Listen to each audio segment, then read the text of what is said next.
A 1, 2, 3, 4.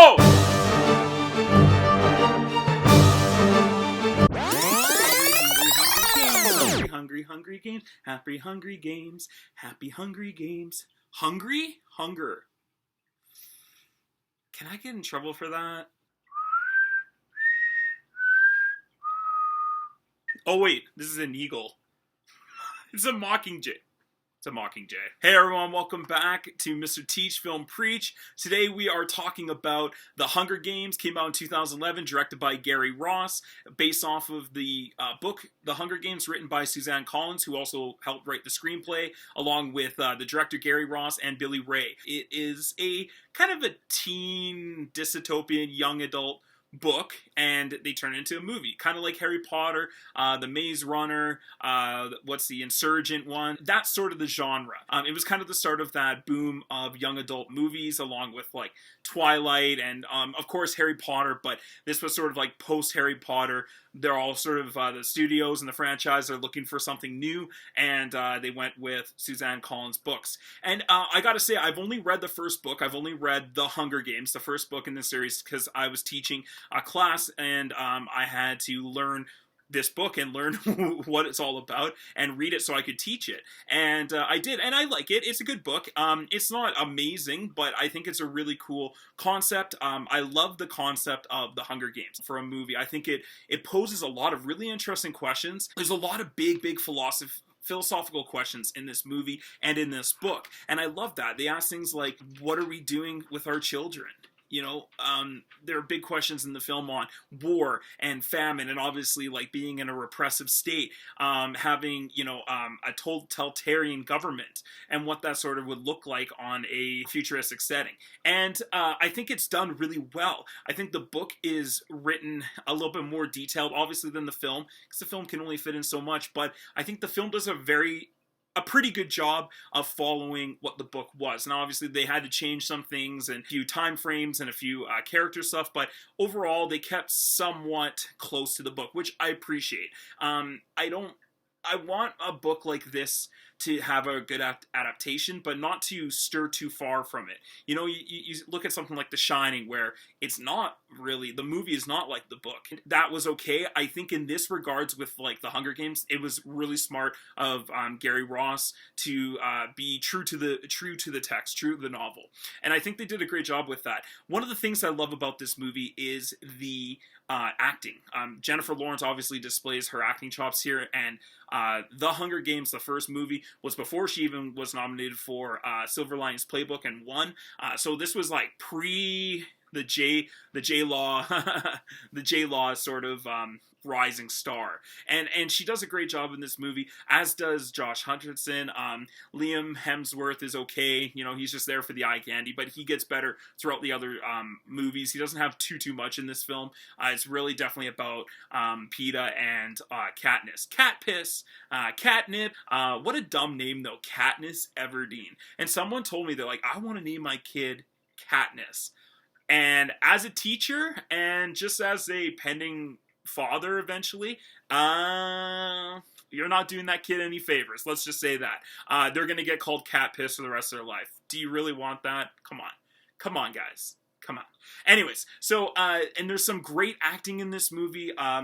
Look at the cast list alone. It's got Elizabeth Banks. We got the great Woody Harrelson. Also, the great Donald Sutherland is playing Snow, President Snow, and he's a bastard in this movie. And in the book, Snow is a despicable, deplorable character. So well done, so well executed by Donald Sutherland. True Canadian. And I knew he could always play bad characters, and I think he's played a couple, but he's usually the good guy, and he's usually the really likable good guy.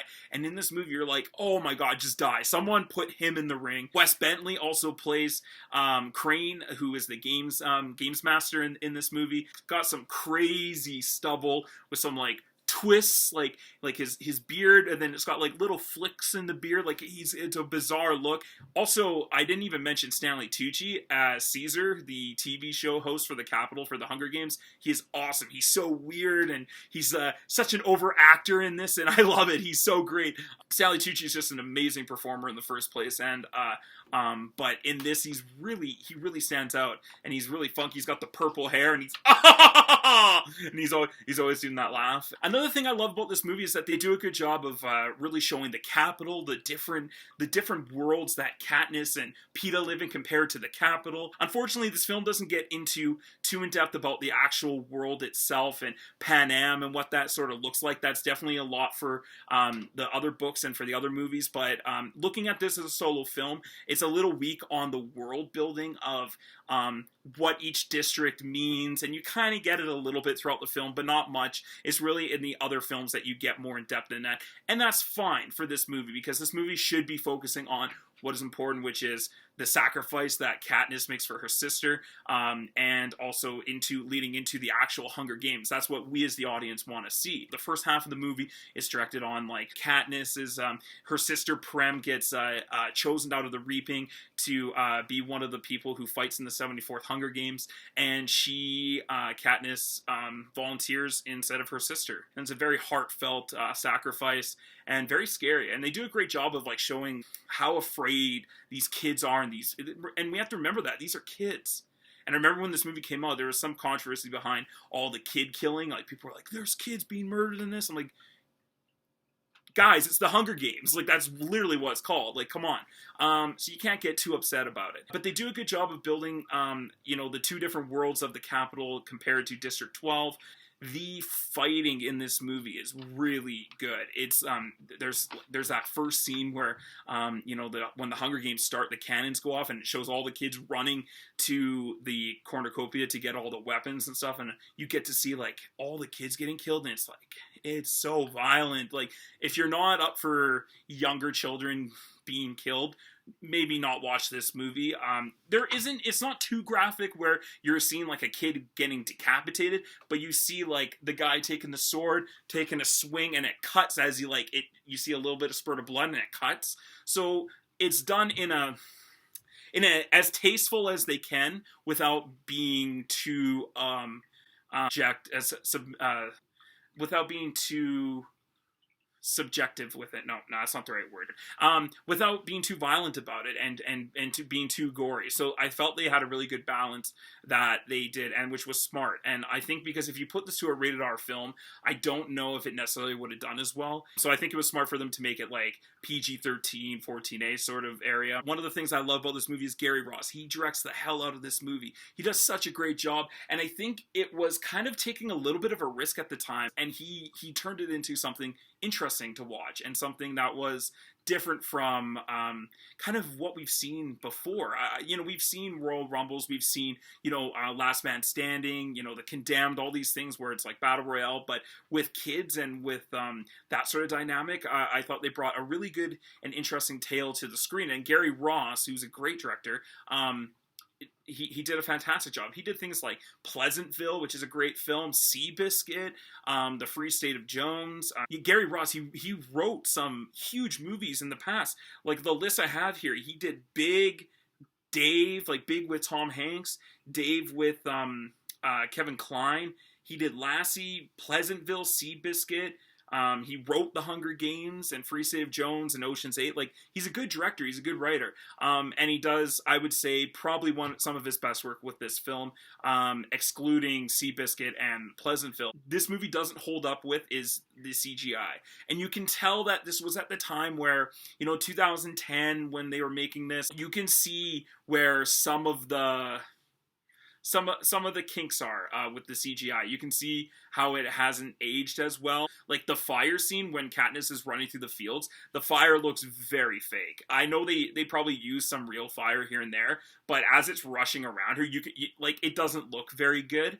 A few of the deaths are handled with too much CGI. And what I mean by that is, like, even at the end when, spoilers, Cato is fighting with against Peeta and Katniss, and he gets, knocked over the side off of the cornucopia, and he's eaten by those, like, bunch of that pack of, like, huge ravenous dogs. They look like big, giant-ass pit bulls, and they eat him alive. And then there's one shot where Katniss has got her bow and arrow, and she's gonna shoot Cato in the head, and there's a quick shot of, like, Alexander Ludwig's eye, And then he gets hit with the arrow, and that eye shot totally digitally imprinted in there. If there was an actor, it doesn't look like it. It looks so fake and kind of bad. And there are a few shots in this movie that you're like, yeah, like that looks really fake and not good. Maybe at the time back in 2011 when it came out, it was, but we're talking like 9 years ago. And this was probably one of my biggest things with this rewatching this movie was the CGI wasn't quite there. There are some places in this movie that they could have cut. Actually, they lingered too long in some scenes. And some scenes they didn't take enough time with. I don't think they took enough time with Katniss and Rue living in the forest together. I understand they needed to move the storyline along, but when Rue dies, like, it's supposed to be heart-wrenching, and you're supposed to really care about Rue, and not saying that I do, but I felt like they kind of rushed over it. Like, Katniss is like, she was my friend and stuff. I didn't really see them building much of a friendship that much, and and maybe it was just for the sake of the time of the film, but her death I felt was a little lacking, was a little emotionally not resonant, and maybe less time on her and Peeta being in this cave together, and her coming back and forth. I felt like the editing for this film could have been a little bit stronger. This movie doesn't run too long, though. I have to say the runtime is about right. Just runs over 2 hours and 20 minutes, and I think that's about right, because you want to spend about an hour setting everything up and like just over an hour inside of the Hunger Games, and that's exactly what they basically do for this movie. So the pacing of the film maybe has some issues with the editing,